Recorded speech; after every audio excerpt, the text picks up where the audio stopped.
Okay, thank you.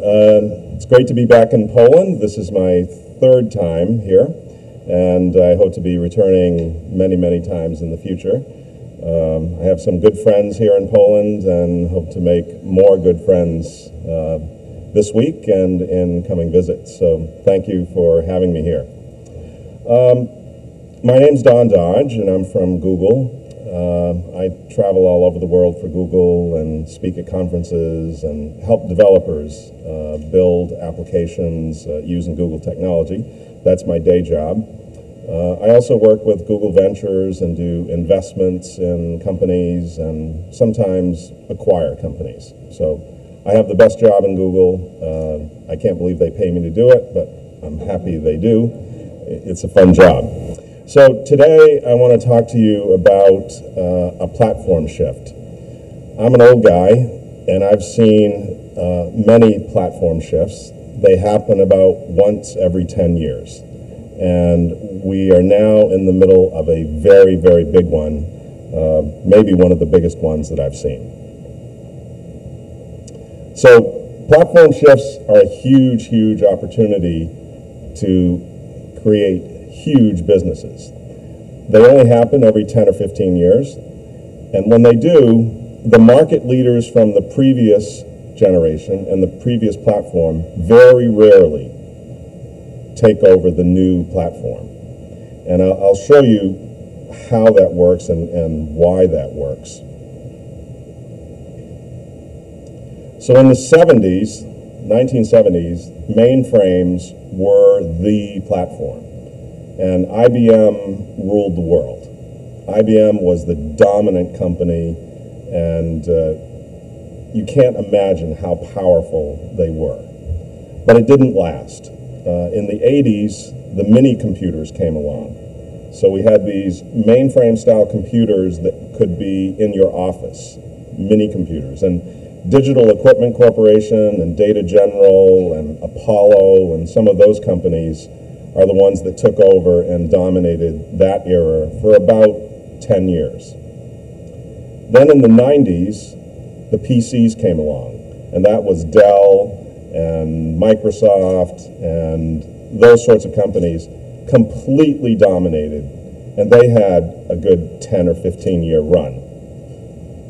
In the 2000s, the internet came along. Now, the internet started in 1995, but it wasn't until about 2000 that the dot-com boom hit and big companies like AOL, Yahoo, Google emerged and controlled vast parts of the internet.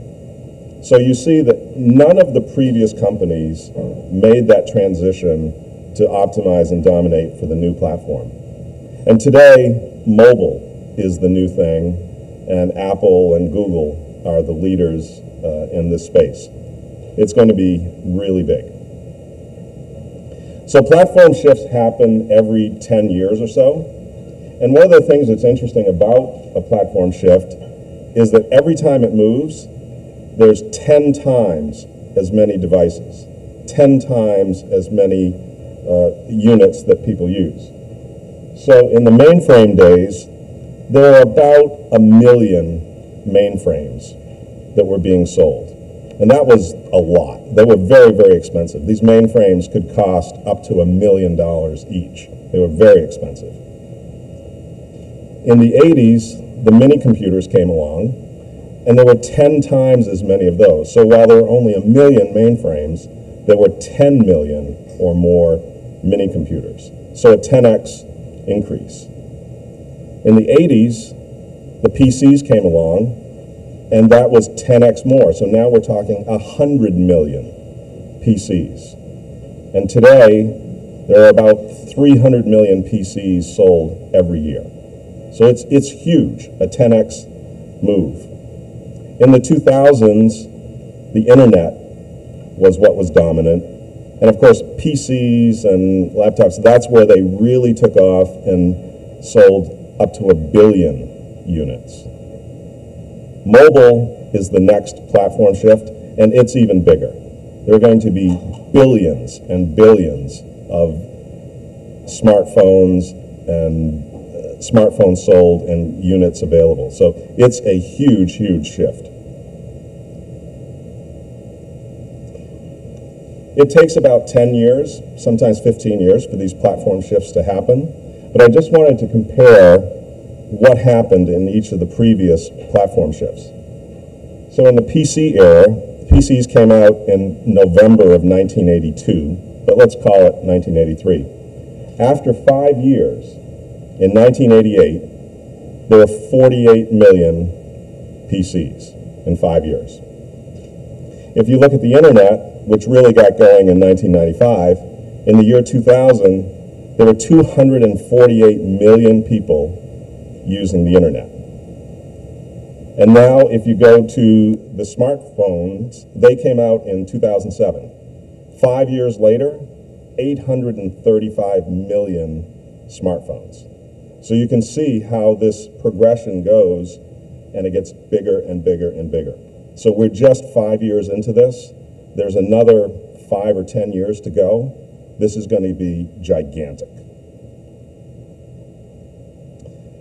I always say when I talk to people, the phone is your computer. So this phone is more powerful than my laptop of 3 years ago. It has more memory, more processing power, more capabilities than my laptop did 3 years ago. So soon, I think the office of the future, you'll walk into your office, you'll have a flat screen and a keyboard, and your computer will be right here. So you'll just dock it in a power charging station. All your applications, all your data will be on the phone. And you can decide which applications you want to have on your phone and which you want to have in the cloud. And everything will be replicated in the cloud, so it's available anywhere you go, anytime. That's the future, and it's happening now. This year, for the first time, smartphone sales exceeded PCs and laptops. There were more smartphones sold than there were PCs and laptops. First time that happened. And you can just start to see tablets taking off. That's that little line there. Those are going to be huge too. So we're just starting. This was the first year that it crossed over where there were more smartphones than PCs. But you can see in the future, it gets even bigger. So PCs are still a pretty significant business.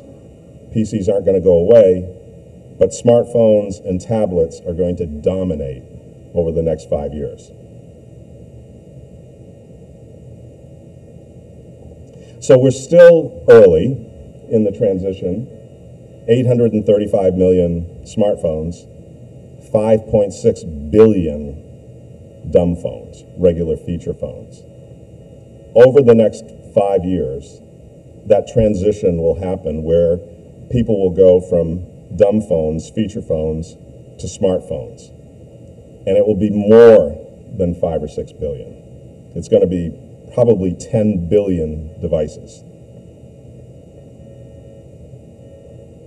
And here you can see a projection of the next 5 years, what's going to happen, 3 to 5 years, what's going to happen with smartphones taking over, feature phones coming down.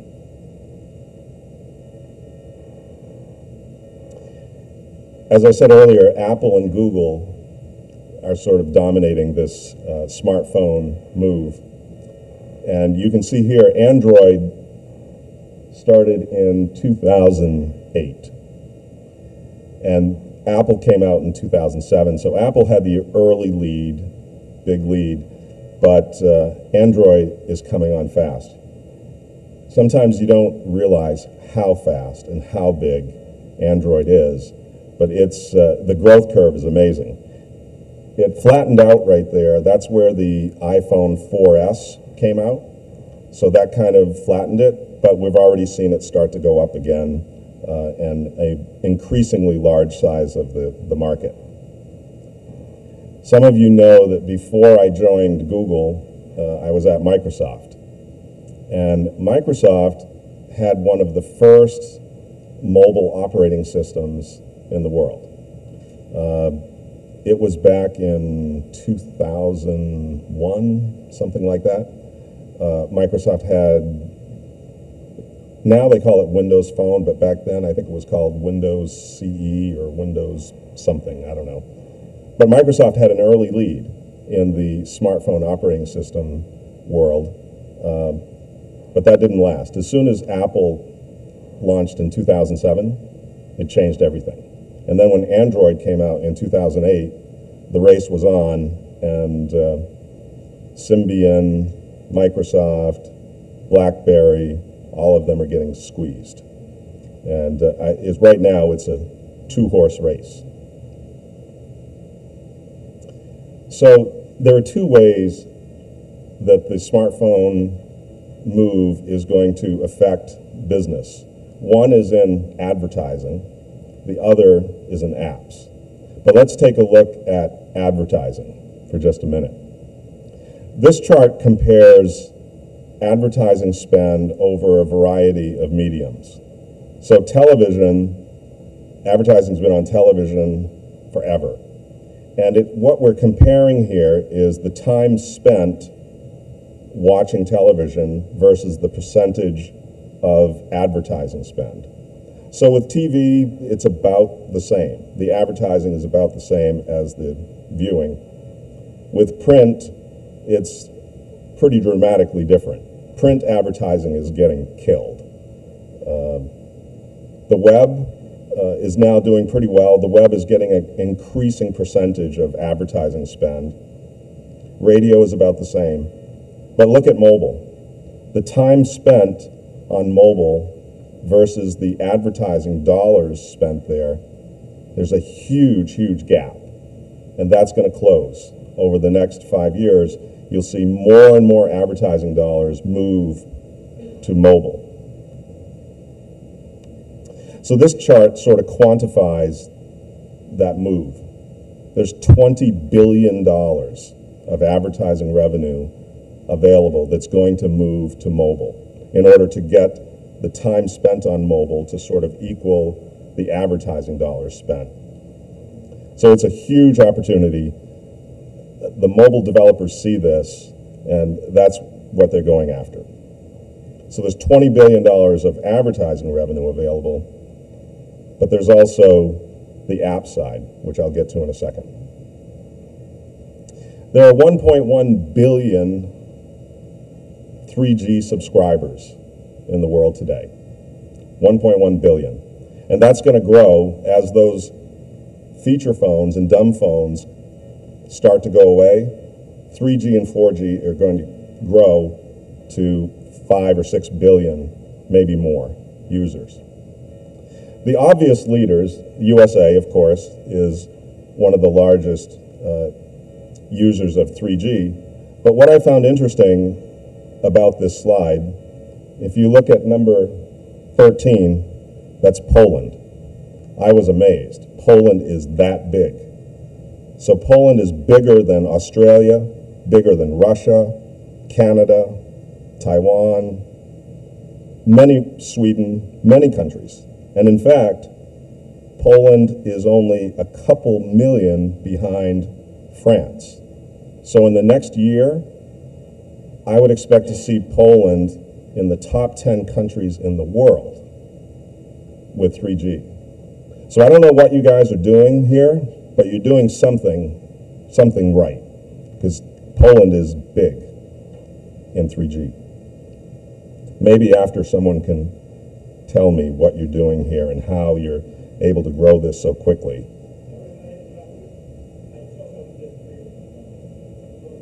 You do? Where are you from? Poland.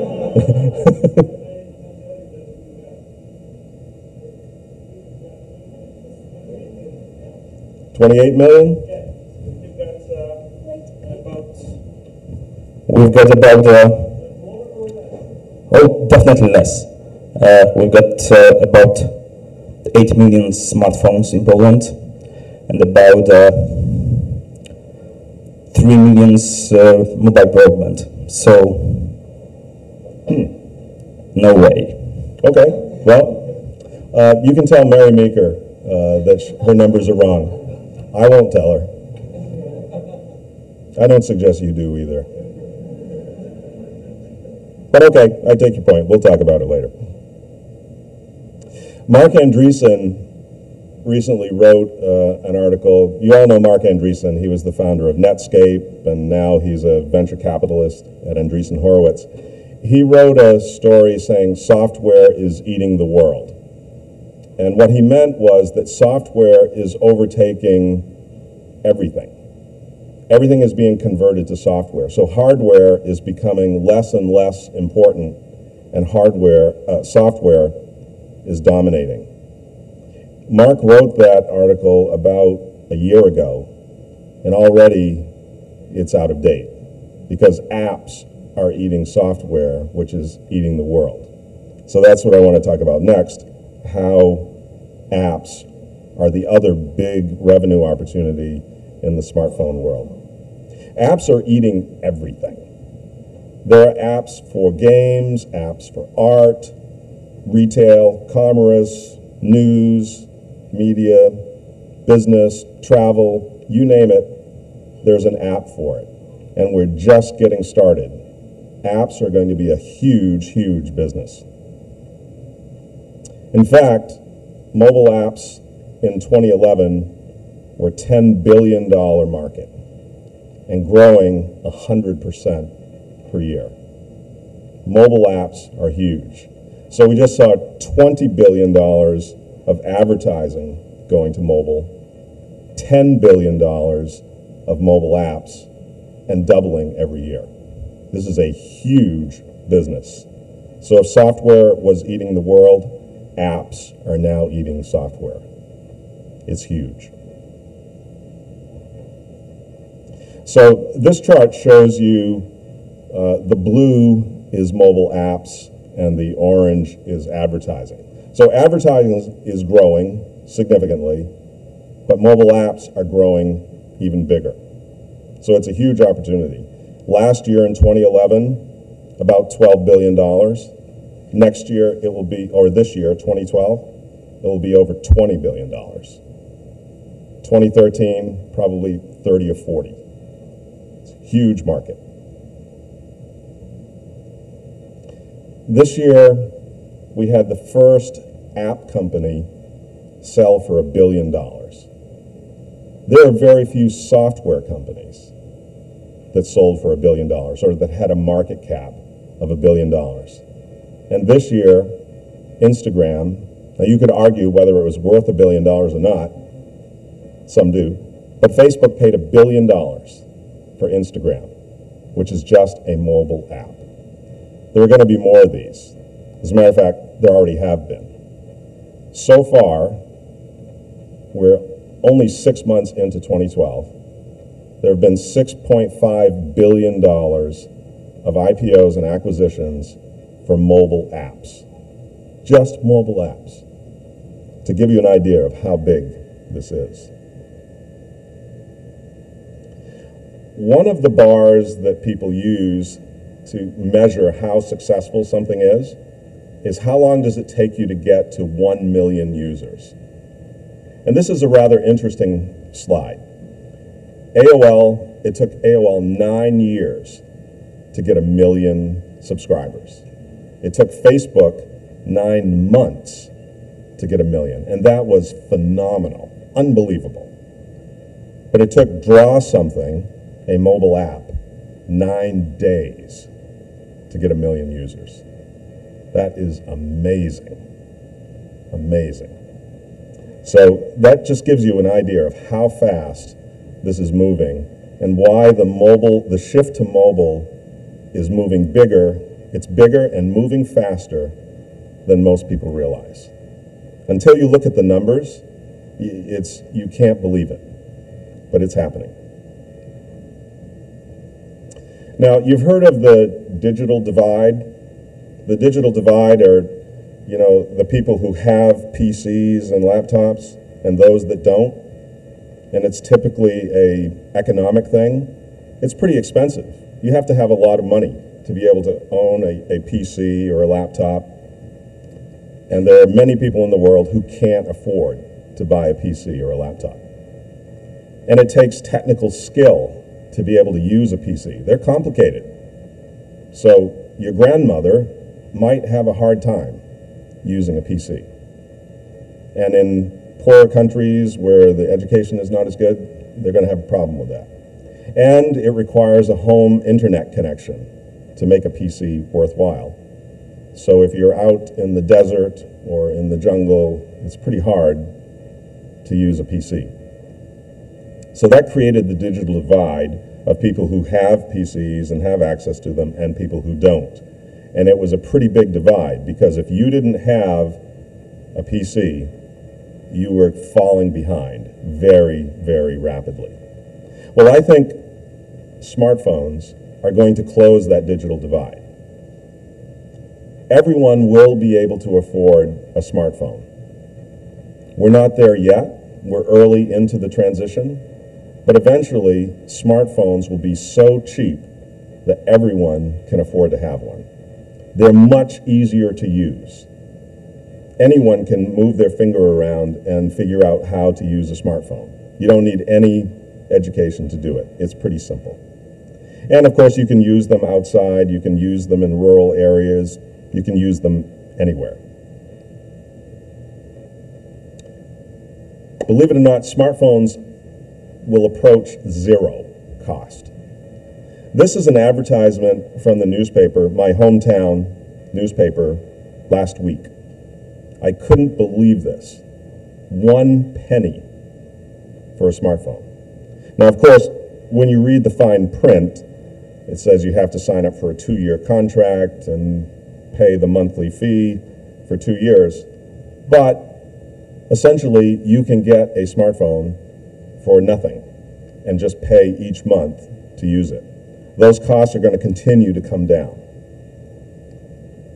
The strategy behind Android at Google, Google gives Android away. We make zero money on the Android operating system because we had a different strategy. Our strategy was not what Apple is doing with the iPhone. Our strategy was, let's get the Android operating system out there, make it available for free, and accelerate the adoption of smartphones, because the more people who are using smartphones, the more people who will be using Google, and be using Google Maps, and be using Google Search, and be using Google Apps, and Gmail, and all of these things. So the more people that are using Android, the more users that we have potentially for Google. So giving away the operating system is no problem. We're happy to do that. Taking the operating system cost out of the smartphone reduced the cost of the smartphone. Because remember, Microsoft was the mobile operating system platform provider before iPhone and before Android. And that cost of the operating system put between $30 and $50 per phone, made them more expensive.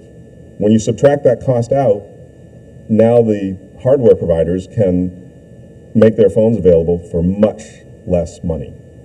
And the carriers can finance them for 1 penny in the United States.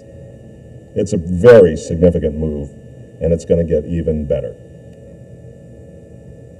So this is a huge opportunity, right? This is a big platform shift, big opportunity. Where are the opportunities?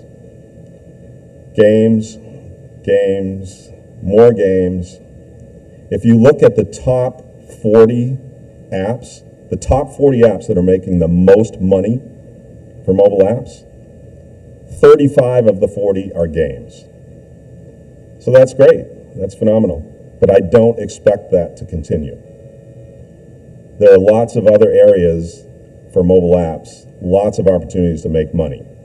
So the 5 of the top 40 that were not games, one of them was a cross-platform instant messenger, one was a camera app, a translation app, a music app, and a calendar app.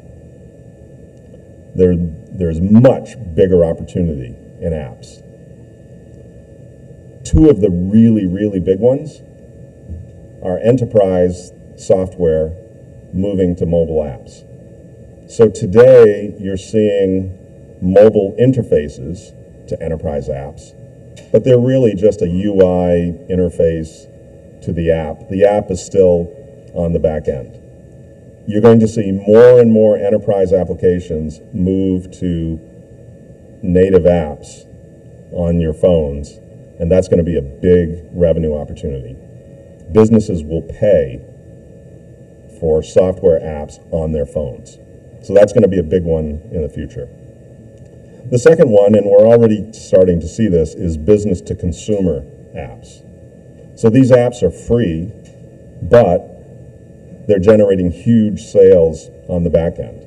So they give the app away for free just for customers to use it, and then they're using that app to do online purchases. So that sort of thing. So those are other big areas. Don't be confused about games. Games will always be a big opportunity, but they won't dominate and be the large revenue opportunity. So in addition to my job at Google, I'm an investor and I invest in companies. And there are 6 hot areas that I look at. Those 6 are mobile, social, location, games, payments, and commerce. Those are the 6 areas that I try to focus on. And the way I look at it is if a company does 2 of those 6, you have to. If you don't do 2 of those 6, you're not going to make it. If you do 3 of those 6, so if you're a mobile, social, game, I'm going to listen. I'm interested. If you do 4 of those 6, I'm really interested. And I probably want to invest. Because if you do 4, let's say that you're a mobile, social, location, game, and I know there are some of those in Poland, actually. But if you're a mobile, social, location, game, you got 4 chances to win, the odds are pretty good that you're going to be successful. So when I see companies like that, I want to invest. But it doesn't have to be those 4. It could be any combination. It could be a mobile location payment company, and I'd be interested. Or mobile social commerce. That can be very interesting because you'll buy things. If you use the social graph to find friends like you that are buying things, then you're more likely to buy that. So some combination of these 6 things in a business is going to make it pretty interesting. So these, I think, are the hot areas to look at in the future. Now, you might say, okay, I'm sold. Mobile apps are going to be a big business. I'm there. I want to do it. The first question is, all right, so should I take my business and build it using HTML5? Or should I build a native app for iPhone and Android? And there are a couple of questions you should ask yourself when you're making that decision. HTML5 is very, very powerful and can do a lot of things.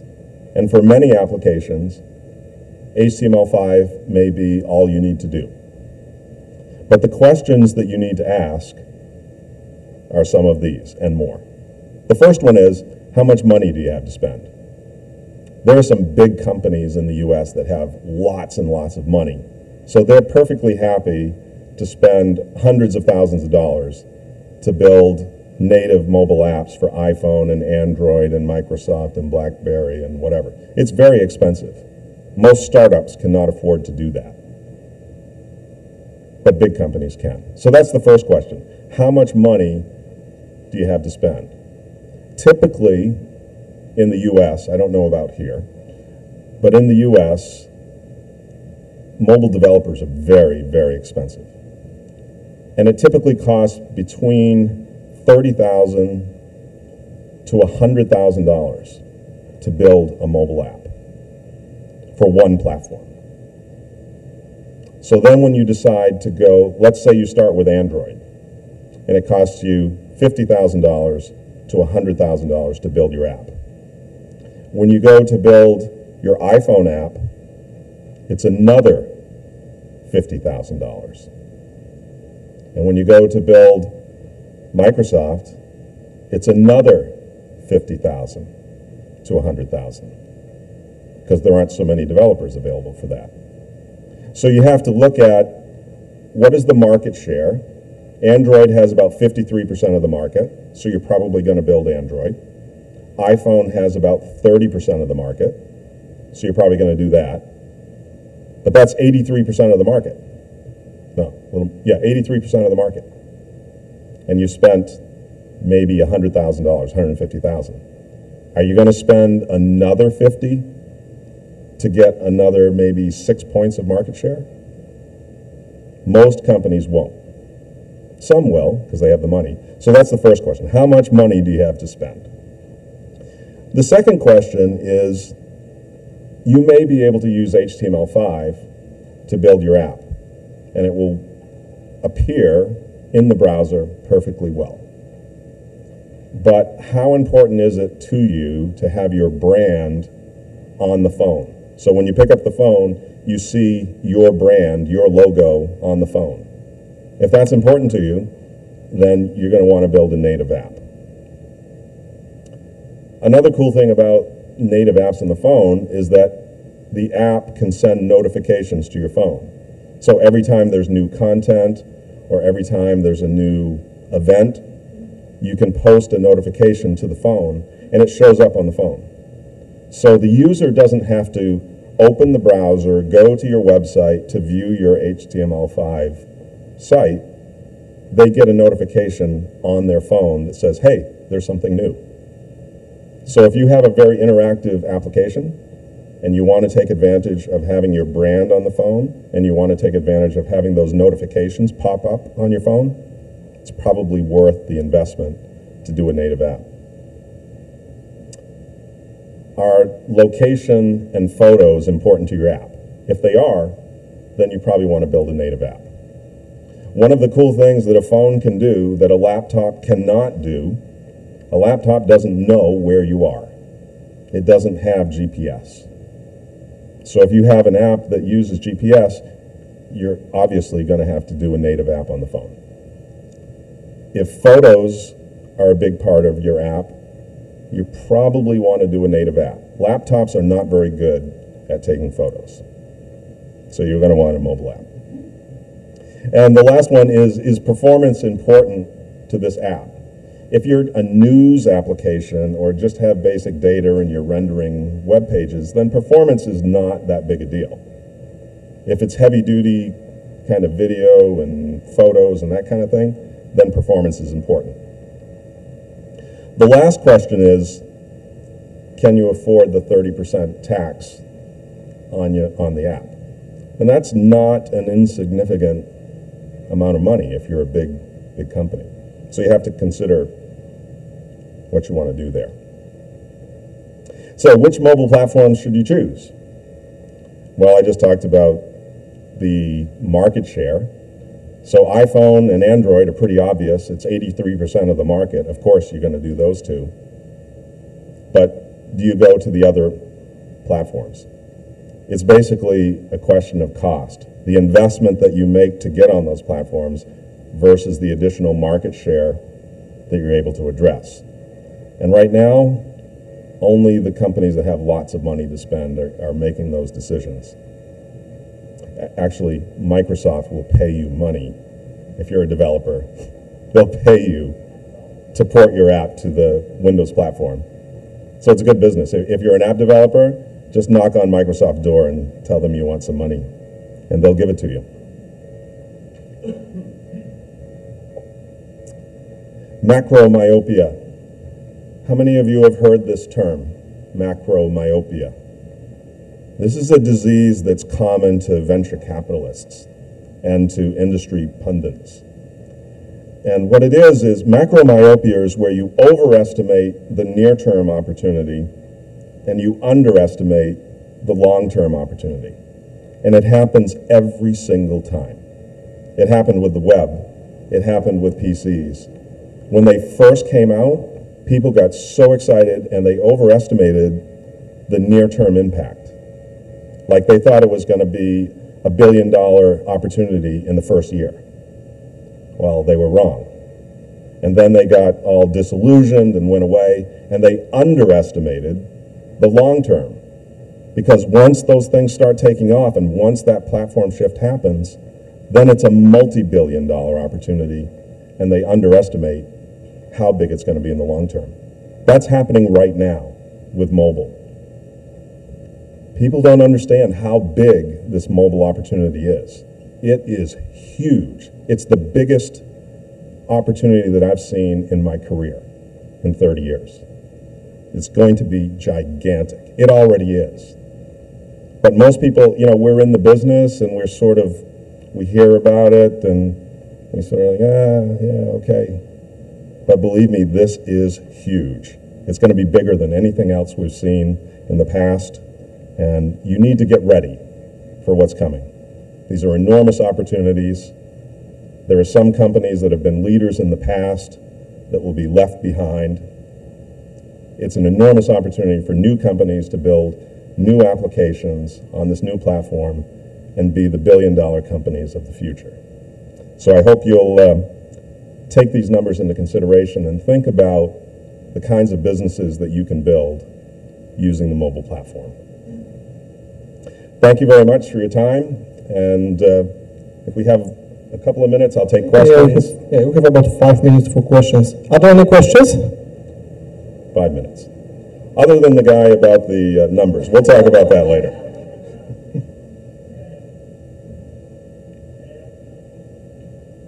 Oh, of course, he has another question. Hopefully not about numbers. Okay, I don't know if you heard about the Mozilla project introduced here in Barcelona this year. I think it's a huge backup for HTML5 to choose to make an app. What do you think about it?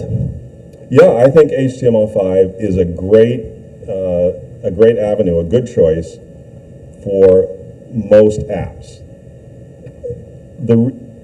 If you've been a web business and had a website for years, HTML5 is an obvious thing to do. Everyone should do it. And it's getting more and more powerful. HTML5 is able to do things now that you used to have a native application to do. And it's going to get better and better and better. I think the reason that people build native applications is if it's location-based, if it's photo-based, if they want their brand on the platform and they want to be cool and they have money to spend, sure, you should do a native app. So the jury is still out. I don't know which way this is going to go. If HTML5 will get so powerful and so good that you don't need to do native apps, or if the mobile iOS and Android will keep producing more and more features that make it more compelling to build native apps. I don't know which way it's going to go. I suspect that there is going to be a lot of existing websites that will just do HTML5 and render in the browser, and that will be good enough. But then there are going to be these billion-dollar opportunities in mobile apps that people will want to go native. If it's me, I'm going native. I want to build a native Android app or a native iPhone app and go for that big opportunity. If I'm a conservative big business that has a website, I might just do HTML5 and that's good enough. It's hard to say. Any questions? Okay. Hi, good morning. I think a lot of the things you said in your presentation are things that are clearly true, and you said you'd invest, there were those 6 areas that are important to invest in. But there are lots of people out there who know this, and there are many people trying to address these markets. So apart from developing the apps that use these social gaming payments, etc. Criteria, how are you going to choose? And if you've got developers who've got ideas of products or apps in these areas, what are the things apart from the app that make a difference? Because it seems to me there are hundreds or thousands of people companies developing apps now, and they can't all win. So which one's going to win? That's true. So it gets down to the same investment principles that you've used forever. It's the team, number one. So it's the people who are developing the app, and it's the team that's building it. That's been true of investing forever. You invest in a great team. If you have a choice between team and technology, team and idea, team wins every time. So I'll invest in a great team and a mediocre idea before I'd invest in a great idea with a mediocre team. So number one is the team. Number two is the market that they're going after. Number three is the idea. Because the idea will change. It will change over time, and they'll do pivots. So don't fall in love with the idea. I think that's the number one mistake that most investors make, is that they fall in love with the idea, and they're so excited about the idea that they don't look at how strong is the team or how big is the market. Because you can have a tremendous idea that's so exciting, but if you don't have a team that can execute, and you don't have a market segment that's growing, you're not going to be successful. So, for example, two markets that I stay away from are healthcare and education. And the reason is, if you look at every country in the world, every country, the number one thing that every economy spends money on is healthcare. That's number one. Education is number two. Every country in the world. But they don't respond to market forces because they're unionized or because they're gigantic insurance kinds of things. They don't react. So if you build a better, faster, cheaper application in the education field or in the healthcare field, they don't care. Doesn't mean you're going to win. So I stay away from those. So team number one, market number two, idea number three. The last short question. Hello, Michał Wojniak, Group. You've got the great team, you've got the great idea, market is okay for you. So what's next? What way of application promotion do you find the most effective right now? Do you consider this? Yes, particularly in social applications. So social and free apps. How you acquire customers, how you acquire users, is probably the single most important determinant of success. So you can have a great app and a great idea, and the team executed, and they built it, they launched it, and nothing happens because they didn't get users to find out about it and use it. So customer acquisition and an efficient way to get users is a critical part of success.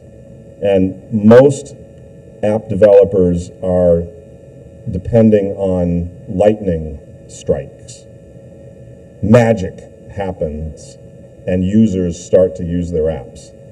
So yeah, that's when I talk to app developers and new companies, a lot of the discussion is around, okay, how are you going to get users? How are you going to get users to know about your app and download it? So yes, that's a big thing. And the answers to how to do that, no one really knows. It is lightning. Why did Draw Something acquire 1 million users in 9 days? Beats the shit out of me. I don't know. I still don't have Draw Something. So I don't know. But there's some kind of magic that happens there. And if you have a reasonable plan about how to make magic happen, then you might be successful. Okay, thank you, Larry. Thank you.